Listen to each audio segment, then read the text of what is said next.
Uno, ok.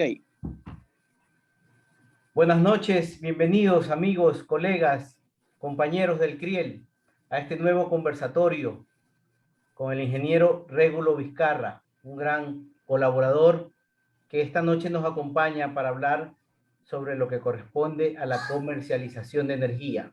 Le damos las gracias a Régulo y a través del grupo IPE, quien está participando en estos momentos en la lid electoral para llegar al directorio del CRIEL para el periodo 2021-2024 por la lista A.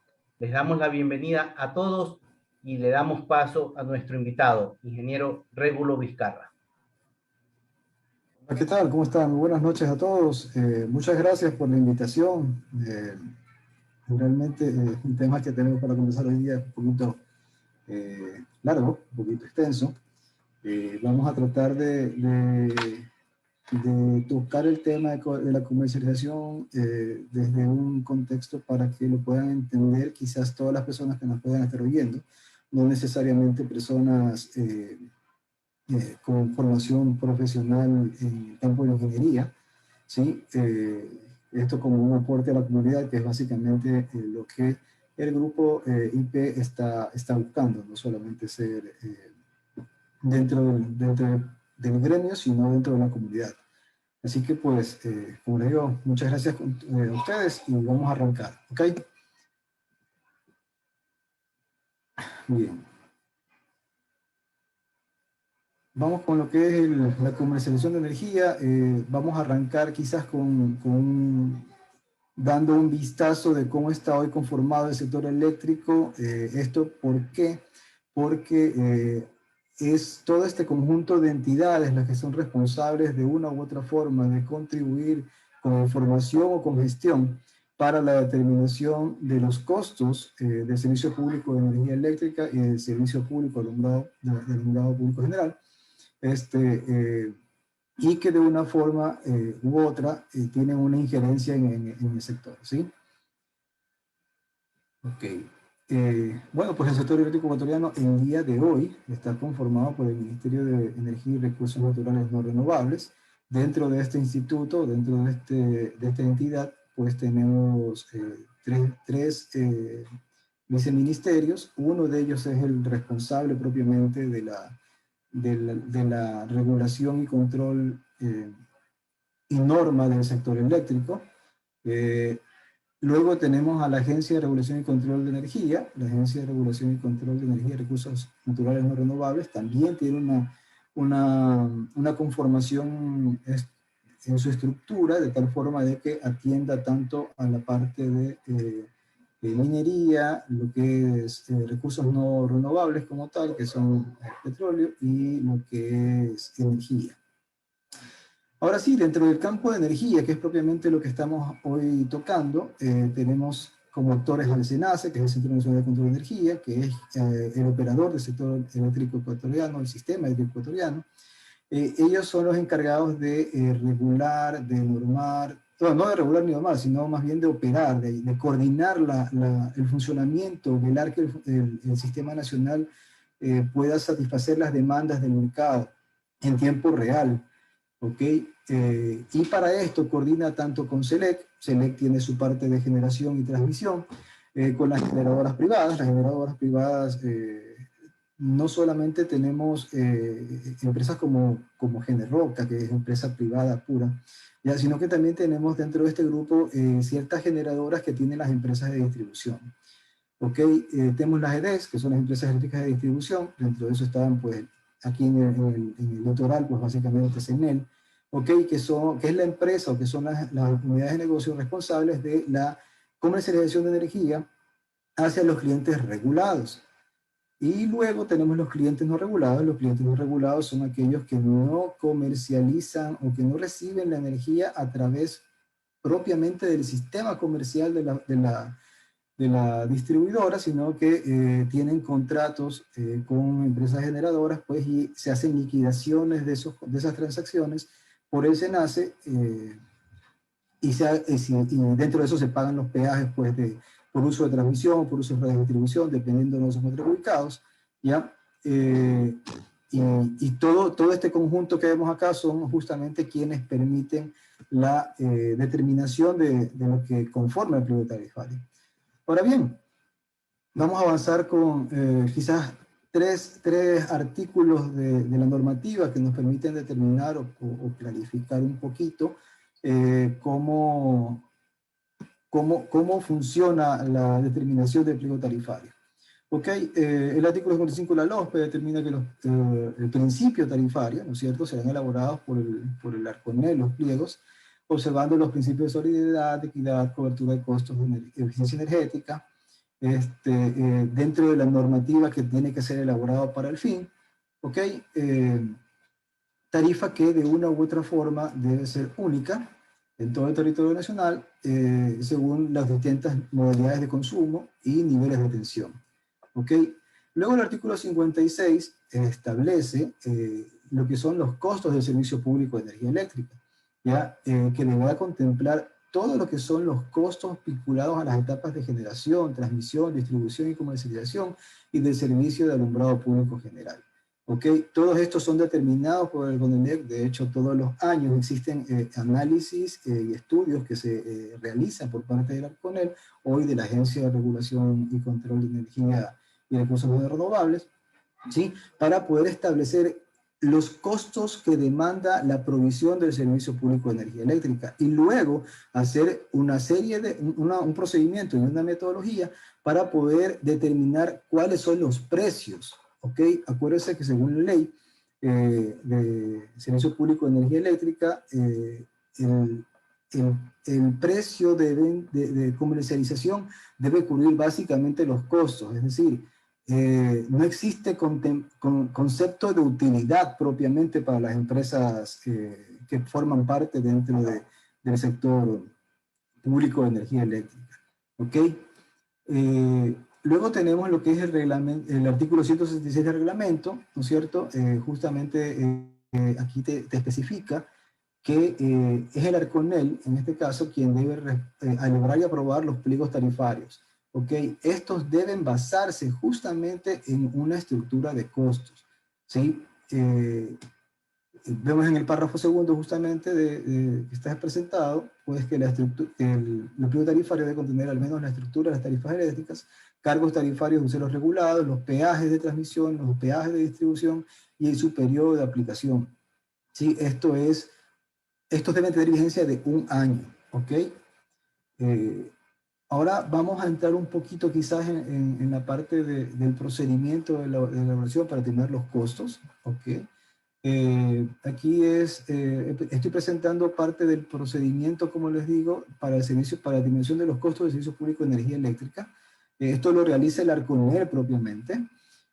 Para esto, el ARCONEL, dentro de la ejecución de esto de acá, recibe formularios de información. Estos formularios de información los proveen las distintas empresas del sector, tanto generación, transmisión y distribución. ¿Por qué? Porque de esta forma el ARCONEL se alimenta de información, de datos que le permitan establecer cuánto cuesta mantener, cuáles son los costos de depreciación, cuáles son los costos de inversión, de reinversión, que deben ser contemplados dentro de la determinación del costo. Acuérdense que por ley, hoy el componente de inversión forma parte inclusive de estos costos. ¿Ok?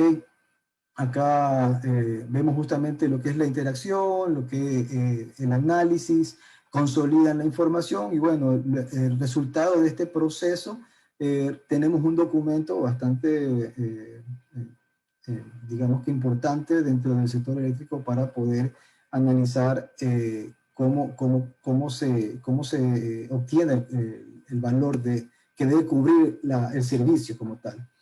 Ahora bien, estos costos que permiten establecer los precios posteriormente, ¿sí? Están conformados básicamente por 3 áreas. Lo que son los costos de generación, que consideran los costos fijos y variables de la generación, ¿ok? Lo que son los costos de la energía propiamente en los bornes de generación, ya resultado de una simulación. O sea, se realizan un sinnúmero de simulaciones en distintos escenarios, ¿sí?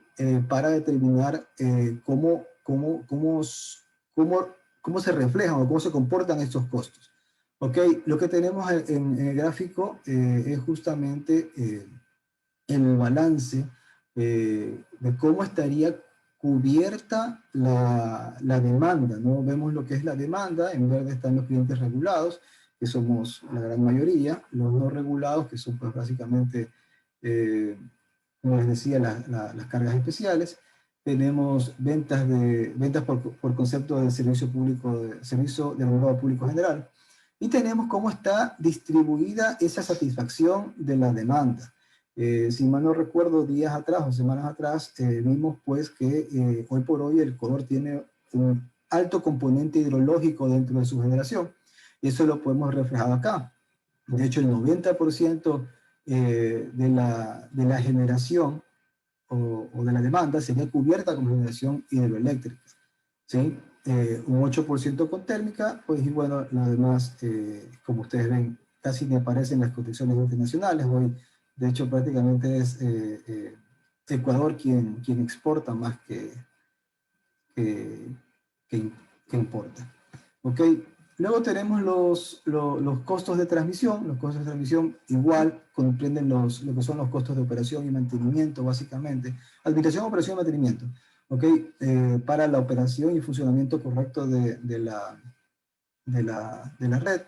¿Sí? Y tenemos los costos de distribución, donde de igual forma son los costos de operación, administración y mantenimiento. ¿Ya? Ahora existen componentes que antes quizás no ahora, ya desde hace algún tiempo atrás, componentes que antes no se contemplaban, que son lo que son confiabilidad, calidad, responsabilidad ambiental, que de una u otra forma demuestran quizás el compromiso del Estado ecuatoriano hacia las áreas más de sostenibilidad. ¿Ok? Bien, ahora sí, conociendo y viendo cómo funciona o de dónde viene o por qué va a cobrarnos X o Y cantidad de dólares por kilovatio hora, podemos entrar quizás un poquito ya a lo que es el pliego tarifario. De manera rápida, de manera general, el pliego tarifario está compuesto o comprende lo que ustedes ven en pantallas, ¿sí? Esa es la estructura vigente del pliego tarifario, donde tenemos los clientes residenciales, que somos la gran mayoría de clientes por cantidad. Y luego tienen lo que es la categoría general. Desde la categoría general tenemos todos los otros clientes que no son los residenciales, ¿sí? En los distintos niveles de tensión, bajo, medio y alto. Y por grupos de consumo que tenemos lo que son comercial, industrial y otros. Los otros son quizás entidades especiales, cultos religiosos, etc. ¿Sí? Como ustedes pueden ver, nuestro esquema tarifario únicamente comprende la facturación de energía y para los residenciales, y para lo que son los clientes especiales, ahí sí tenemos la facturación de energía más potencia, que es la demanda. ¿Ya? En algunos casos ven demanda horaria, vamos a ver un poquito más adelante justamente cómo se comportan o cómo están establecidos. No vamos a revisar todos, porque si no nos demoraríamos realmente bastante tiempo. Me he permitido pues presentar quizás un poquito las que de una u otra forma están siendo de mayor utilización. ¿Ok? La tarifa residencial, pues como les indicaba, que es la tarifa que es la que se cobra al sector mayoritario del país, a la mayor cantidad de clientes. Estos tienen, como les decía, básicamente un cargo por comercialización, ¿ya? Y el cargo por energía. ¿Sí? El valor de comercialización lo determina también el Arconel, por su caso. No es que lo determina la distribuidora, también está regulado. Tenemos lo que es la tarifa residencial para el programa PEC. Hace no mucho pues estuvo el tema de las cocinas de inducción en boga. Hoy por hoy todavía se mantiene este privilegio, digamos, entre comillas, o incentivo que se entrega para los clientes que de una u otra forma tengan cocinas de inducción, ¿sí? Otorgando un beneficio de hasta 100 kilovatios hora, que es lo que dice acá, siempre y cuando tengas cocina de inducción y lo que es calentamiento de agua. ¿Sí? Determinas un consumo base y sobre ese consumo base pues vas viendo los incrementales. Como les digo, el Estado cubre hasta 100 kilovatios hora del consumo incremental. Antes de saltarme de esta página, también me permito indicarles que hay una tarifa especial para lo que son los clientes que tienen vehículos eléctricos. ¿Sí? Están dentro de esta categoría, ¿ya? Tienen la misma consideración y se los pongo en conocimiento por tratar de ser sincronizados con lo que hace unos días pues tuvimos la presentación del ingeniero Douglas Aguirre y del ingeniero Hugo Amigos. Ok, vamos a lo que es tarifa general bajo voltaje sin demanda. Como les digo, acá tienes un sinnúmero de clientes siempre y cuando su demanda no supere los 10 kilovatios. ¿Ya? Tienes a los comercios, tienes a las entidades oficiales, tienes industria artesanal, asistencia social, cultos religiosos, etc. ¿Ok? Tenemos también lo que es la tarifa general de bajo voltaje con demanda, ¿sí? Aquí ya comenzamos a registrar una variable más, ya que es la demanda facturable, ¿sí? Que corresponde básicamente a el máximo pico de demanda que se registra dentro del mes de facturación, ¿ok? Y como les digo, también el tema de la comercialización de energía. Vamos a la tarifa general en medio voltaje. Como les digo, no estoy cogiendo todas las tarifas para no excedernos en tiempo. La tarifa general en medio voltaje, pues bueno, aquí ya tenemos rubros adicionales. Esta no se aplica para clientes industriales, vale la pena recalcar, donde tenemos el cargo por comercialización, el cargo por demanda, tenemos el cargo por energía, ¿sí? En función de la energía consumida. Y aquí viene el tema de demanda horaria, ¿no? Porque ya comenzamos a separar lo que son horas del día, por decirlo algo, y horas de la noche. De 8 a 22 horas tienes un periodo de consumo y de 22 a 8 horas tienes otro periodo de consumo. De hecho, tienen diferentes precios, ¿no? Esto con el objetivo de tratar de aplanar quizás la curva de demanda de los clientes. Perdón. Vamos acá. Luego tenemos lo que es la tarifa general medio voltaje con registrador de demanda horaria diferenciada. ¿Ya? Aquí, como ustedes pueden observar, ya tenemos una distribución un poquito más amplia de lo que corresponde a los cargos de energía, sobre todo, ¿no? Porque mantenemos el concepto de comercialización, mantenemos el cargo por demanda. Sin embargo, hoy tenemos también, aquí tenemos el cargo por energía en periodo de 8 a 18, de 18 a 22 y de 22 a 8, más lo que corresponde a los fines de semana y feriados. ¿Sí? Como les digo, la intención justamente de este tipo de tarifas corresponde o comprende al aplanamiento de las curvas de consumo, de las curvas de carga de los clientes residenciales, con el objetivo de tener quizás una línea base o picos menos pronunciados en lo que corresponde a la demanda nacional, ¿sí? que al final del camino también generan de una u otra forma un estrés sobre las líneas tanto de transmisión como de distribución. ¿Ok? Ahora bien, quizás pasando un poquito acá, ya vemos lo que es el pliego tarifario. En este caso estoy mostrando lo que corresponde, lo que está expuesto para las empresas Ambato, SOES, Senel Bolívar, Centro Sur, Cotopaxi, Norte, Riobamba y Sur. Y aquí vemos la famosa escala tarifaria, que en algún momento generó quizás algún tipo de discordia. Ya, pues aquí sí comenzamos a observar que existen bloques de energía que son facturados con distintos precios, ¿no?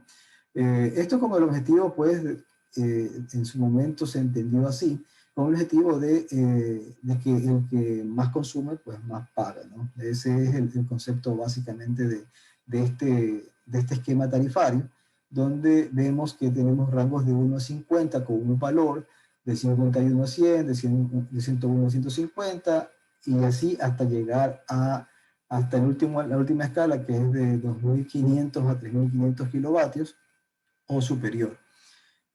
Aquí es importante aclarar también, quizás para entender lo que ocurrió el año pasado, cuando el gobierno nacional dispuso un solo precio para los rangos de consumo que están hasta 500 kilovatios hora.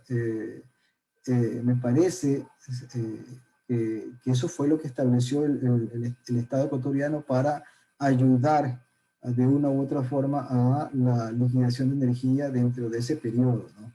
Entonces todos pagaban un solo valor. Se aplanó quizás unos escalones, se aplanaron unos escalones para evitar el problema que se estaba generando por el hecho de que las personas pues pasaban mucho tiempo en sus domicilios, haciendo uso de sus electrodomésticos, de sus aparatos eléctricos, y pues que de una u otra forma hizo que durante el periodo de la pandemia, o sobre todo el periodo en que estuvimos todos en casa, hubieron muchos reclamos, ¿no? Sumado a otros, ¿no? Y eso podemos conversarlo un poquito más a detalle. Luego tenemos también lo que son para los clientes de la categoría general, ¿no es cierto?, a distintos niveles. Ya como les indicaba, aquí ya viene un poquito más desglosado por el uso que se le da de energía, si es para uso comercial, si es para temas oficiales, si es para entidades de servicio comunitario, etc. Tienes una distribución que eso lo realiza la empresa de distribución al momento de registrar al cliente como tal, ¿no?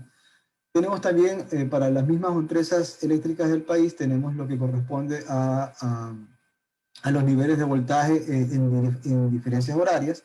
Como ustedes pueden ver, por ejemplo, acá tenemos el consumo para los horarios de 8 de la mañana a 22 horas, ¿sí? Para los comerciales, cuando tienen tarifa con registro de demanda, ¿sí? De 90.9, perdón, serían 9 centavos para de 8 a 22 y 72 o 7 centavos para los que consumen de 22 a 8 de la mañana. ¿Sí? Como ustedes ven, se incentiva, reduciendo el precio de energía, al consumo en los horarios de la noche, donde la demanda por naturaleza del comportamiento de los clientes, pues se incrementa. Quizás lo podemos observar de mejor forma en lo que es en la demanda horaria diferenciada. Aquí sí vemos que tenemos los cuatro escenarios, ¿sí? De lunes a viernes de 8 a 18 tiene un costo tiene un costo de 5.6 centavos. De 18 a 22, ¿no es cierto?, lo penalizan, digamos así, con 9.5 centavos. De 22 a 8 lo vuelvas a incentivar con 4.5 centavos, y los fines de semana pues tiene el mismo precio que de 8 a 18 de lunes a viernes, ¿no? Estos fines de semana y feriados, ¿sí? De esta forma, como ustedes pueden ver, el Estado ecuatoriano lo que les propone a las empresas del sector privado, ¿no?, es justamente que puedas mover tu curva de carga de tal forma de que ayudes, como les decía, a evitar la demanda máxima en horas de 18 a 22 horas prácticamente. Acá tenemos el tema de los vehículos eléctricos también. Me olvidaba que este sí tiene tarifa diferenciada horaria. Acá tenemos justamente pues los costos de kilovatio hora, ¿correcto? Del vehículo. Como ven, prácticamente cargar el vehículo en la madrugada, durante la noche hasta el amanecer, tiene un costo de la mitad prácticamente de lo que te cuesta en tu casa, ¿sí? Eso también te da te permite observar el incentivo que se está entregando para estos casos. ¿Ok? Finalmente, como parte del conversatorio, no sé si estoy bien con el tiempo, quería presentarles o conversarles un poquito de lo que son las transacciones internacionales de energía. Pues bueno, tenemos todavía vigente una regulación, la regulación con el EC 04-2010, ¿sí? La cual nos indica o nos regula de una u otra forma cómo funcionan las transacciones internacionales de energía. ¿Ya? Sobre todo considerando cómo es el modelo de despacho económico ecuatoriano, donde se despacha, digamos que con el día anterior. El día anterior el SENACE establece las condiciones que hasta el momento se han presentado, es decir, qué centrales tienes disponibles, qué redes tienes disponibles o indisponibles, cómo se comportan los flujos, para de esa forma realizar un despacho económico con características técnicas también, ¿no? Manteniendo el concepto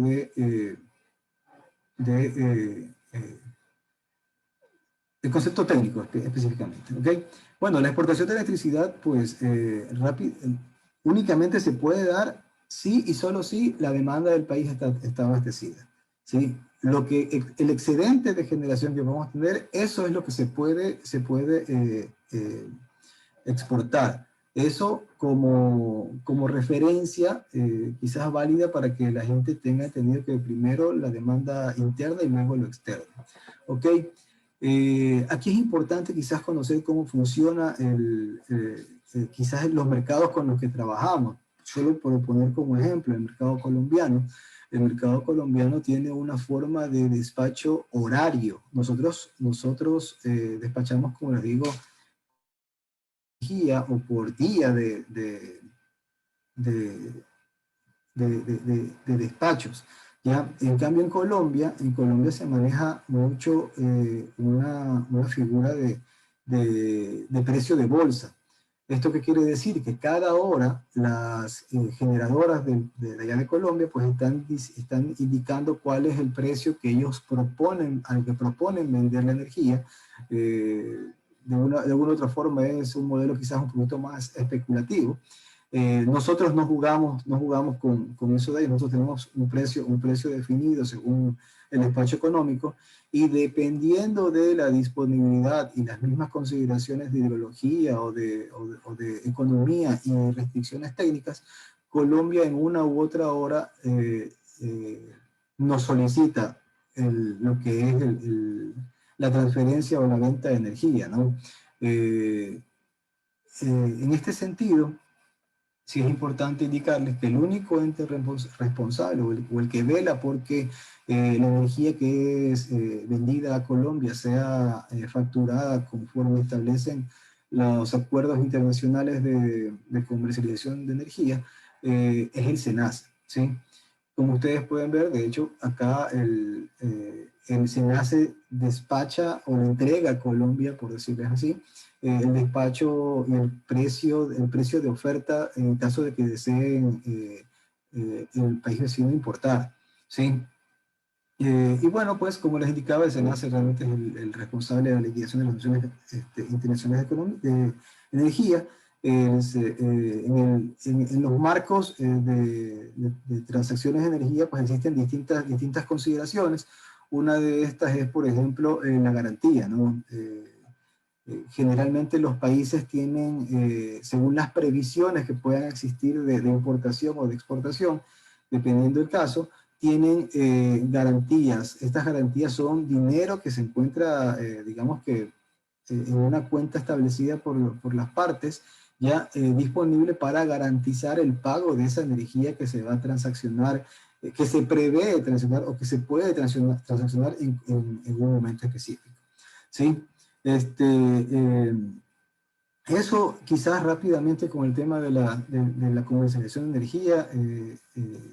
Sé que es mucha información lo que hay que tratar. He tratado de ser un poquito sucinto, quizás luego del conversatorio, pues, y conforme tengamos la reacción de los participantes y oyentes, pues podemos establecer otros puntos más concretos, más específicos quizás, donde deseen profundizar. ¿Sí? Luis, Raúl, dejo el foro abierto para alguna pregunta, opinión o consulta al respecto. Sí, seguro, empiezo yo. Bueno, nuevamente gracias, Régulo, por este conversatorio.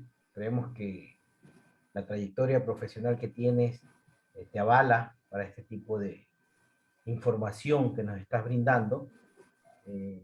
Sabemos la misma, fuiste gerente general de CENEL, gerente comercial de CENEL, administrador de la unidad de negocios Guayas Los Ríos, y así también estuviste trabajando en el SENACE, en lo que era despacho de energía. Por eso el conocimiento que nos estás brindando esta noche. Pero sí hay muchas preguntas, y más que todas las preguntas que siempre nos hacen.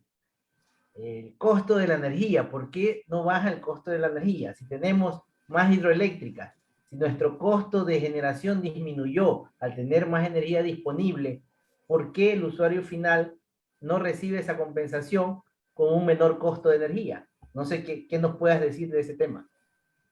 Listo, Raúl. Mira, para eso voy a correr a esta diapositiva que presentamos en su momento. Bueno, la respuesta es, quizás para los técnicos un poquito más clara. Lo que pasó cuando existió toda la inversión por parte del Estado en la construcción de centrales de generación hidroeléctrica, lo que ocasionó fue que la generación hidroeléctrica desplazó a la generación térmica. ¿Ya? La generación térmica tiene un costo más elevado, pues de hecho, solo para que tengan una idea, el costo establecido por el Arconel para lo que es costos variables para la generación hidroeléctrica es de 2 centavos, ¿sí? Ese es el precio que tenía establecido el Arconel en su momento. ¿Ya? No obstante, para el costo variable de una central térmica está desde los 5, 6, 7, desde los 5 centavos para arriba. Entonces, ese es el beneficio que realmente no lo recibe directamente el cliente porque no ves un ahorro en la factura. Sin embargo, sí te puedo asegurar que producto de este desplazamiento de generación térmica, el Estado ecuatoriano dejó de importar combustibles, ¿ya? Y eso sí genera un ahorro, porque el Estado paga una importación de combustible y subsidia combustibles, ¿sí? Inclusive las generadoras. ¿Ok? Entonces, lo que no lo vemos quizás en la planilla, ya el Estado ecuatoriano sí lo vio a nivel macro en la economía del Ministerio de Finanzas, en la economía de las mismas empresas de generación que tenían o tienen deudas con las comercializadoras de derivados de petróleo. ¿Ya? Entonces, ahí fue donde realmente el Estado tuvo un ahorro, ¿ya? No tanto como cliente final, no lo percibimos así. Entonces, lo que ha permitido es que el Estado pueda utilizar esos recursos ya no para combustible, sino para otros menesteres. Y eso siempre yo también lo he dicho, no sé si compartes conmigo, de que esos recursos son utilizados también para lo que son nuevas inversiones y para lo que corresponde al mantenimiento de nuestras redes, nuestras centrales, nuestras subestaciones y poder brindar un servicio de mejor calidad.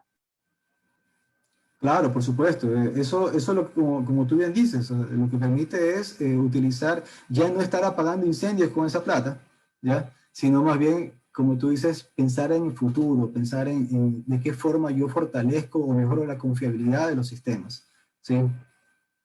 Qué bueno, Luis. Bueno, una última pregunta de mi parte, Régulo. Un También se gusto. viene lo que es la inversión para el sector camaronero, que es un tema bastante interesante. Conocemos que hay un crédito ya preaprobado para inversión este año en el sector camaronero y sabemos que el costo de la energía para bombeo de agua está cerca de 6 centavos el kilovatio hora. Ese incentivo, aparte del sector camaronero y el sector agroindustrial, ¿será posible también hacerlo en otros sectores? ¿Qué opinas de ese tema? Yo creo que el Estado ecuatoriano tiene retos importantes, ¿no? Del marco de sostenibilidad, indudablemente manejar energía eléctrica proveniente de fuentes renovables, sin duda alguna motivan y ayudan a que existan desarrollos, no solamente en la parte hoy camaronera, sino en la parte agroindustrial. Realmente las necesidades o potencialidades que tiene el país ameritan justamente a que el desarrollo del sector eléctrico hacia los distintos frentes que existen, no, a corto, largo y mediano plazo, son grandes, o sea, son grandes los retos que tenemos como sector eléctrico, como país. Quizás el Estado ecuatoriano priorizó el tema de los camaroneros, pues debido a que justamente el sector camaronero representó pues, un ingreso importante dentro de las importaciones, dentro del Producto Interno Bruto ecuatoriano, ¿no? Y eso seguramente incidió. Pero ya te digo, la verdad, en el marco de la sostenibilidad, sí considero que el potencial uso que se le puede dar a la energía que tenemos disponible por tantas fuentes hidrológicas que existen en el país es bastante grande. Gracias, Luis. Muchas gracias, Raúl. Raúl, muy buena presentación.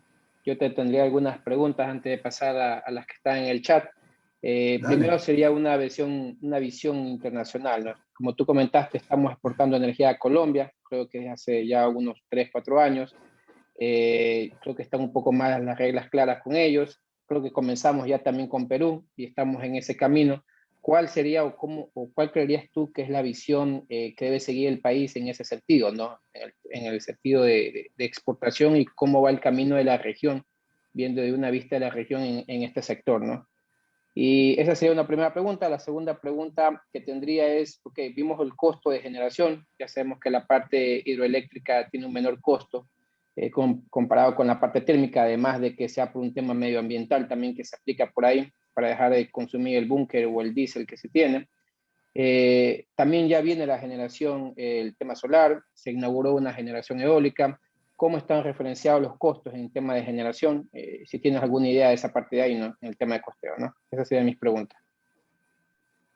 Listo. A ver, Luis, la primera parte, lo que es la integración internacional de los sistemas de electricidad.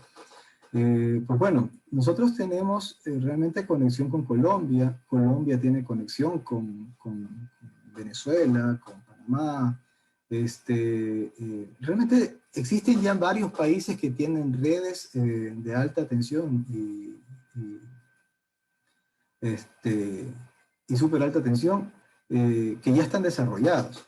Sin embargo, sí existen restricciones o todavía no se termina de aterrizar, y ese quizás es el reto de los países, ¿sí? De establecer las metodologías para el uso de las redes. Por ejemplo, nosotros sabemos por las noticias internacionales que existen países deficitarios de energía al sur del continente sudamericano, ¿sí? ¿Por qué no llegar allá? Pues bueno, ahí viene el tema. O sea, ¿cómo incentivas a que, por ejemplo, los hermanos peruanos pues tengan disponibilidad de su red de transmisión para poder venderles energía a los chilenos, por ejemplo, ¿sí? Otro problema que tenemos es las dimensiones de los sistemas, valga la aclaración ahí. ¿Por qué? Porque nosotros somos chiquititos, ¿ya? Entonces, como somos chiquitos, el peso de nuestro sistema es bastante, digamos que,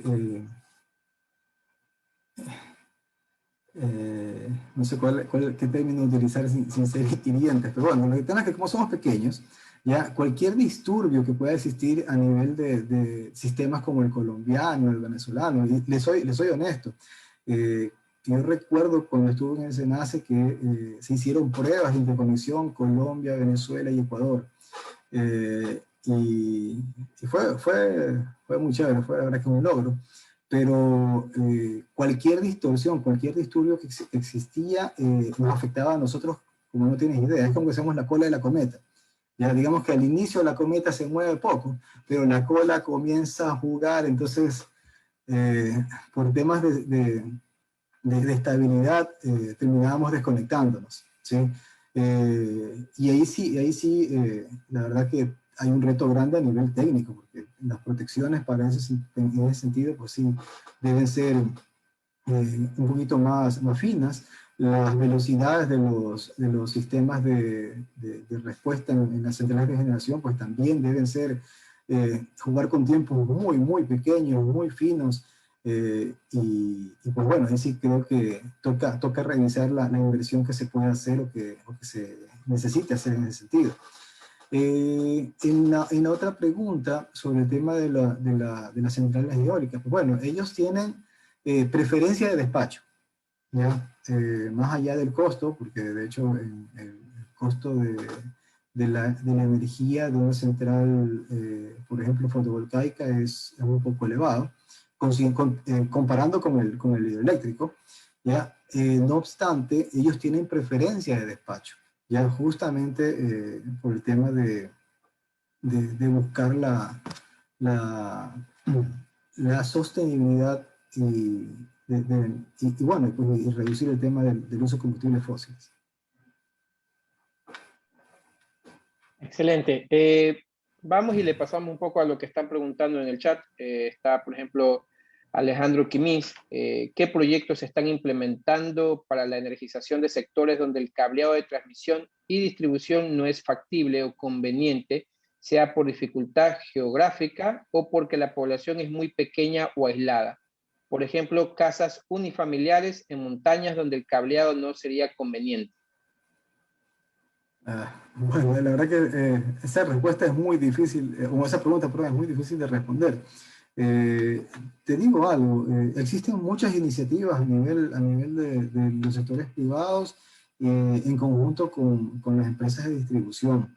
Existen propuestas o proyectos en los que se han instalado paneles fotovoltaicos en distintas comunidades. Por ejemplo, te digo algo, si no lo recuerdo, la empresa eléctrica Centro Sur tenía un proyecto donde les daba este tipo de infraestructura a las casas de las comunidades Shuar, si no lo recuerdo. Eso es lo que de una u otra forma puede representar una ayuda. Ahí hay un reto grande, porque más allá de que el Estado puede entregarles realmente la infraestructura, ¿no es cierto?, por decirlo así, o la fuente de generación, sea fotovoltaica, sea eólica. El problema es cómo los mantienes, porque eso tiene un costo, ¿ya? Entonces, por más que no digamos que ya lo dejas instalado, tú esperarías no volver en un tiempo quizá prudencial, pero resulta que por temas de mantenimiento, tú realmente requieres estar frecuentemente visitando. Entonces los costos de mantener ese tipo de infraestructura no son tan bajos como uno pensaría, ¿ya? Existen muchos retos. Creo que el tema de comunidades aisladas es cada vez menor, pero sigue siendo un reto, y lo que se está haciendo es más bien extendiendo redes a nivel de los proyectos FERUM, ¿sí? Y otra arista que de una u otra forma se puede tener presente es justamente los proyectos que existen de explotación, ¿ya? Digamos que en ese sector haya un tema minero, por decirte algo. Ya existen recursos que se destinan para, digamos que, remediación de daños, ¿ya? Y dentro de esos recursos está justamente ayudar a esas comunidades que están aisladas para incorporarlos al servicio de energía eléctrica. Excelente. Otra pregunta nos da en el chat Mario Ortiz. En un domicilio que se dispone de paneles solares, en horas de mayor radiación solar, ¿puede venderse energía a la red de distribución? Sería una pregunta. Sí, ¿Hay de alguna hecho ya, política de medición ya bidireccional existe. domiciliaria? Sí, sí, ya existe una regulación por parte del ARCONEL que permite a los clientes residenciales pues, hacer la entrega de energía, digamos, al- hacia la red de distribución y que esa energía de una u otra forma sea considerada dentro de su planilla, ¿no? Aquí vendría una pregunta también como para Raúl también, y para también Regulo, si también le quiere contestar, dice Alejandro Esquimí, sería interesante que desde el CRIEL se impulse a actualizar el NATSIM. Creo que no ha sido actualizada desde el 2012, si no me equivoco, es la norma de acometidas, ¿no? Y de cuarto de transformadores. Totalmente de acuerdo. Creo que Regulo también va a estar de acuerdo con el Martín, actualizarlo. Es bastante ayuda contar con esas normas, pero yo creo que, como indica Regulo en su intervención, hay mucho reto en socializarlo, en hacerlo, que esas normas sean cumplidas en todas las unidades de distribución, no solo en una, que normalmente es la Guayaquil, sino hacer una normalización a nivel de todos en él. Y yo creería también a nivel de todas las empresas distribuidoras de una vez. Sí, efectivamente, como dice Raúl, eso es primordial. Realmente el tema de tener una norma para la instalación de lo que son los sistemas de medición, los sistemas eléctricos, realmente sí es importante, más aún cuando está estrechamente relacionado a los riesgos de incendio, ¿no? Yo creo que ahí sí el colegio y de manera general los colegios de ingenieros eléctricos tienen quizás una responsabilidad con la comunidad y tienen un reto con sus agremiados para que tanto las entidades que otorgan los permisos, municipios, bomberos, etcétera, exijan realmente a los residentes pues poder tener un sistema o un sistema eléctrico residencial que cumpla normativas, ¿sí? Hoy vemos de todo realmente a nivel de instalaciones eléctricas, eh, muchas artesanales, muchas sin guardar normas, y como les digo, al final del camino eso termina siendo un grave riesgo para el usuario de ese predio como para los usuarios que colindan con ese predio. Entonces, es un tema de responsabilidad. ¿Estarías Otra, dispuesto, Régulo, para en el CRIEL hacer un conversatorio sobre las normas, Martín? Encantado. Todo lo que se puede. Excelente. Con mucho gusto. Gracias de antemano. Luis, ¿alguna otra? excelente. Estamos anotando, ¿no? Creo que ya estamos por agosto ya. Otro tema nos dice Víctor Emilio, oportunidad de ser verdores, me imagino que el colegio, en la generación ineficiente, evaluar su producción y optimizar costos para que los costos finales al cliente se puedan optimizar. Existe mucha generación ineficiente, adicional a analizar ese pago por disponibilidad a generadores que no ofrecen garantías. Es un comentario también que está aquí. Sí, la verdad que, bueno, ahí yo sí creo que como profesionales tenemos algunas puertas. Lo que hay que hacer es ir y presentarnos, ¿no? Exigir quizás a las autoridades de control que justamente exijan, ¿no? esta, esta, este compromiso. Realmente existe un compromiso de pago por potencia disponible, por decirles algo a las generaciones, que es lo que indica Víctor Emilio. Deben velar porque se cumpla, ¿no? Entonces, eh, debería existir quizás una coordinación un poquito más activa. En este caso entiendo que es el SENACE que de una u otra forma hace verificaciones con los colegios para que puedan tener pues veedores a nivel de las regiones propiamente y que ayuden justamente en esa tarea. Listo. A mí se me genera una inquietud, yo creo que enlazando un poco la charla que nos dio Hugo semanas atrás o días atrás, porque hablabas del tema de costos, ¿no? Ya hablamos del tema de costos de generación, veamos el tema de transmisión y distribución, y había un costo operacional que se le cargaba, ¿no? Conversaba en su momento también, o hacía una pregunta a Víctor en su momento en la charla anterior, ok, hay que hacer una repotenciación en las líneas secundarias, en los transformadores para hacer la parte de carga eléctrica, ¿no? Entonces, esa parte te quería, ok, ¿aumentaría todavía o estaríamos esperando que aumente más los kilovatios hora en costo con el cambio de esta parte o la migración para llegar a la parte de eficiencia energética, o debería desde algún punto de vista desde el gobierno comenzar a hacer una inversión también, tal vez con algún tema de subsidio en esa parte de ahí, por la inversión que vaya a hacerse para el cambio, ¿no? Mira, la verdad, yo me atrevería a decirte que primero sí deberíamos buscar eficiencia en las empresas, en las empresas, de manera general, no tanto en generación, en distribución. De hecho, hoy tiene índices de pérdidas todavía en la costa que son considerados elevados, ¿ya? Y que de una u otra forma, pues, impiden la facturación correspondiente, ¿no?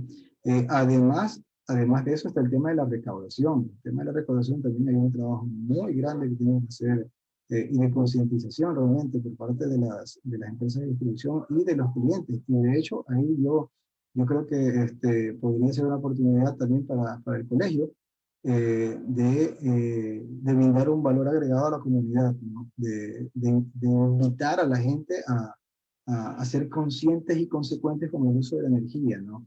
Eh, esos recursos que no los refacturamos, no los recaudamos por las diferentes deficiencias que pueda tener el sector o el sistema, ¿ya? Inciden justamente en esa capacidad de reinversión, en esa capacidad de repotenciación de las redes, ¿sí? Quizás hacer pilotos, hacer sectores de repotenciación es un esquema que paulatinamente puede ser implementado para ir mejorando, por ejemplo, las redes de distribución. Hay bastante trabajo, creo yo, en el sector eléctrico, y hay muchas cosas que considero debemos empezar nosotros a manifestar y a opinar. Sobre todo ingenieros de trayectoria, como Régulo y como muchos otros que existen en el sector, que podemos dar opinión y dando alternativas también para poder mejorar el sector. Todavía tenemos mucho que hacer en el sector, lo que corresponde a generación, transmisión y distribución. Todo lo que corresponde a mantenimiento, a expansiones, el sistema de alumbrado público. Actualmente vivimos mucho la parte de tecnología, que yo creo que es el siguiente paso que se debería dar en el sector. En alumbrado público tenemos actualmente telegestión, en las redes de distribución tenemos la automatización, protecciones, hay un montón de cosas que todavía nosotros estamos recién, creo, empezando, pero es un reto de aquí a 10 años ver cómo está el sector eléctrico ecuatoriano y cómo debería estar. ¿Cómo ves tú en 10 años, Régulo, el sector? ¿Cómo creerías que debería estar? ¿Cómo creo que debería estar? Wow, bueno,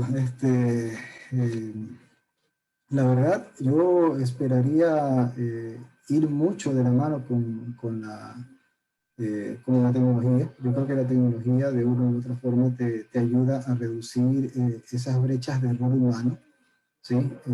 A nivel tanto de la parte comercial como de la parte de distribución. Nos permiten tener información de primera mano y información que, si es analizada y explotada correctamente, pues te permite ser más proactivo que reactivo.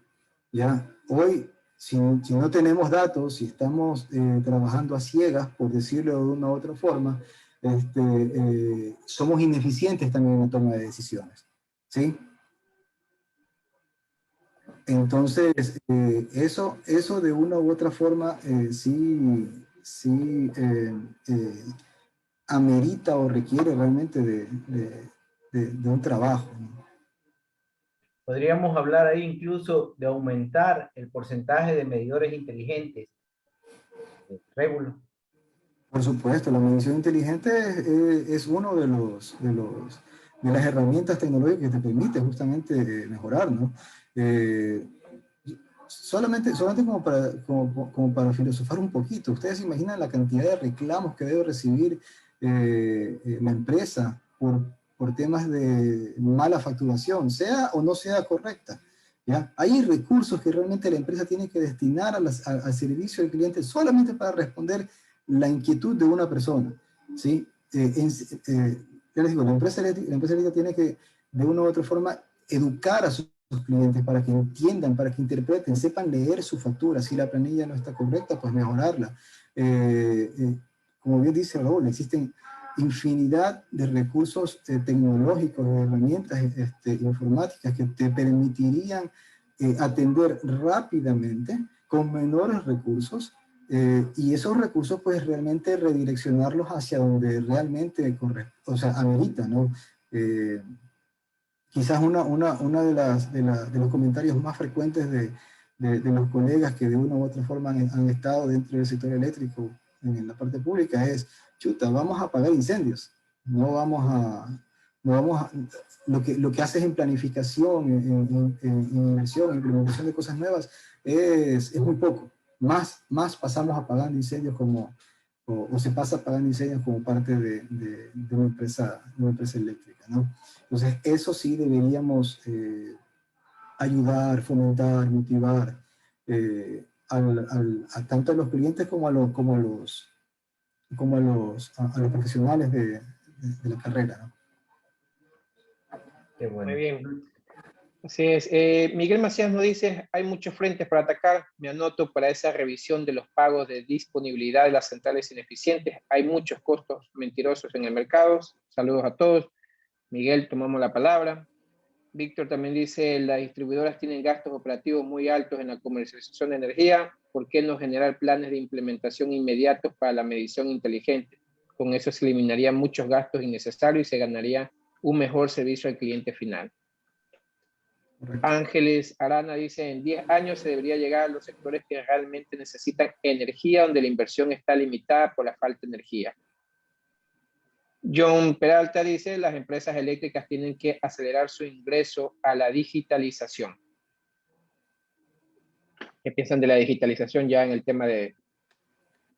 Es parte de la tecnología, creo yo, hacia dónde debemos avanzar. O sea, nosotros debemos enfocarnos, y como indica Régulo, todos los beneficios que tendríamos con la tecnología de la mano de las empresas en todo nivel, son muchísimos.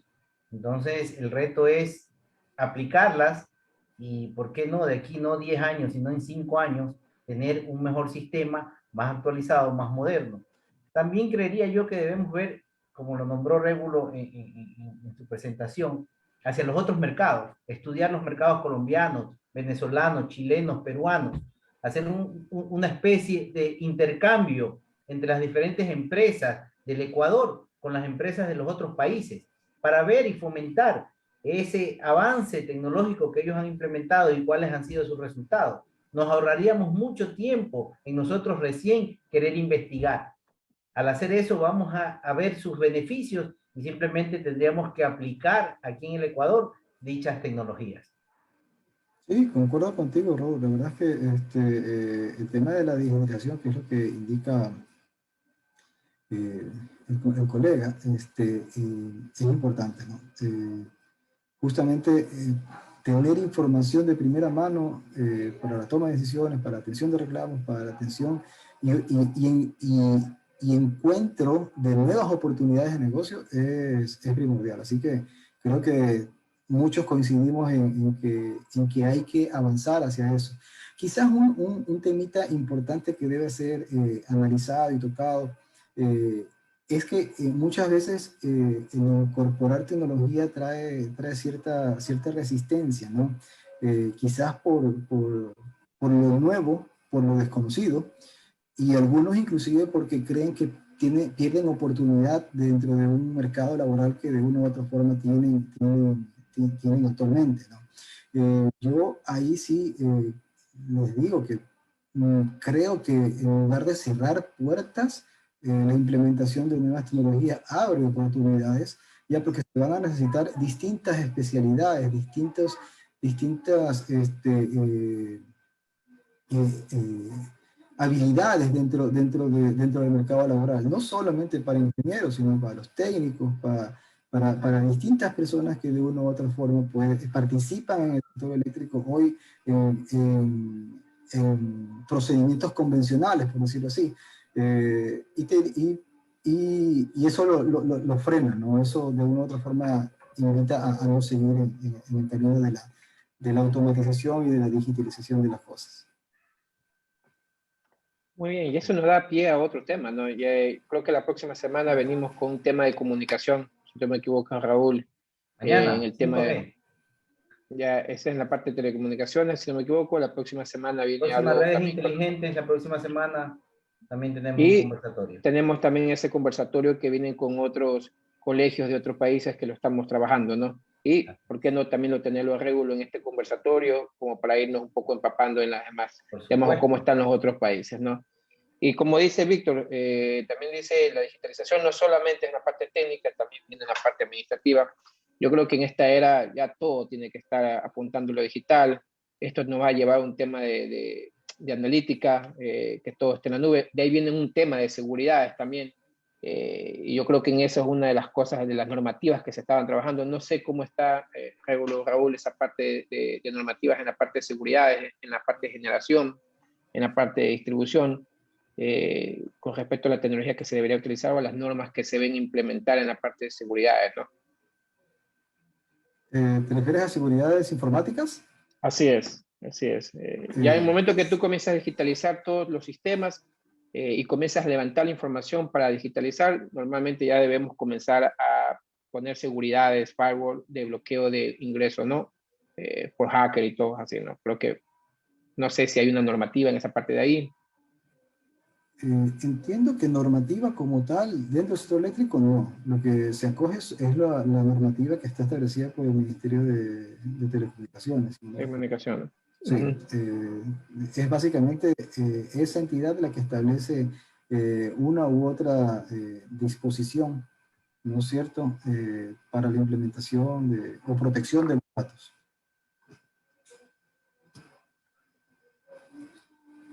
Okay. Otro comentario aquí, creo, de Alejandro Quimí, creo que para el asunto de comercialización del consumo energético de valores no recaudados, se puede encontrar como medio a las universidades. Sé que hay proyectos en los cuales se hacen levantamientos eléctricos de zonas donde la ciudad está creciendo a ritmo más acelerado que las redes. Y esto nos saca un tema, ¿no, Raúl? ¿No? Que conversamos y revisamos la vez, días atrás, de lo que hace la SPOL también, ¿no?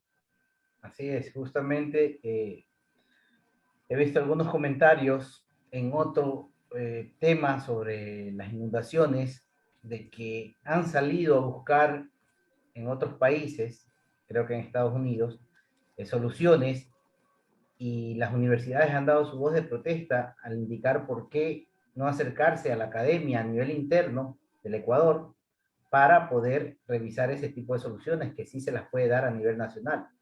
Ese es un tema también muy interesante que tiene que acercarnos a la vinculación con la academia, con las universidades, para ese tipo de proyectos. Hay, creería yo, mucho tema aquí por conversar, por hablar.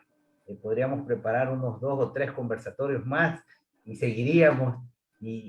Pero son temas muy interesantes que debemos presentar y que debemos conversar y debemos hacer conocer a todos quienes estén dentro de la comunidad y del sector. No sé si hayan más preguntas, Luis. No, yo creería que este es el fin, ¿no? Como dice John, hay que comunicar adecuadamente los derechos que todos nosotros tenemos como usuarios a tener un servicio de calidad. Y la intención del gremio es ¿no? Acercarnos un poco a la parte técnica al servicio de la comunidad, hacer este enlace, hacer, como también dijo Régulo al inicio, tratar de digerir lo que pasa técnicamente para que todos los usuarios que no sean profesionales también lo entiendan, ¿no? Y también incentivar a la gente que está en nuestro gremio a seguir o a fomentar esta parte técnica de aquí, ¿no? Es correcto. Yo de mi lado, nada más agradecerle a Régulo nuevamente, a todos quienes nos han acompañado en este conversatorio, y seguimos trabajando para brindar este tipo de charlas para que la comunidad entera y los diferentes sectores, los ingenieros, los agremiados, puedan escucharnos y puedan ver un poco más de cómo está integrado el sector, tanto eléctrico, electrónico y de telecomunicaciones. Esperamos nuevamente poder levantar otro conversatorio y que nos acompañen. Muchas gracias a todos y de mi lado, buenas noches. Régulo, unas palabras. No, pues, como dije, pues, primero que nada, felicitarlos por esta iniciativa, me parece chévere, realmente que podamos conversar, compartir, distintos profesionales, sus experiencias y expertices. Así que, pues, nada más que agradecerte y desearles todo el éxito para que, pues, puedan lograr ese objetivo, ¿no? Y una vez logrado ese objetivo, pues, realmente darle el realce al colegio que creo que se lo merece y que hay que trabajar para que lo levante, ¿sí? Así es, así Gracias. es. Entonces, muchas gracias Régulo, muchas gracias Raúl, muchas gracias a todos los que nos han estado viendo en vivo y también dejen sus preguntas, dejen más comentarios de otros conversatorios que quieren que toquemos y lo vamos a ir implementando, ¿no? Tenemos algunos que van a venir y poco a poco en la página del grupo se van a ir entrando. Gracias, nos vemos. Chao. Muchísimas gracias. Chao, chao.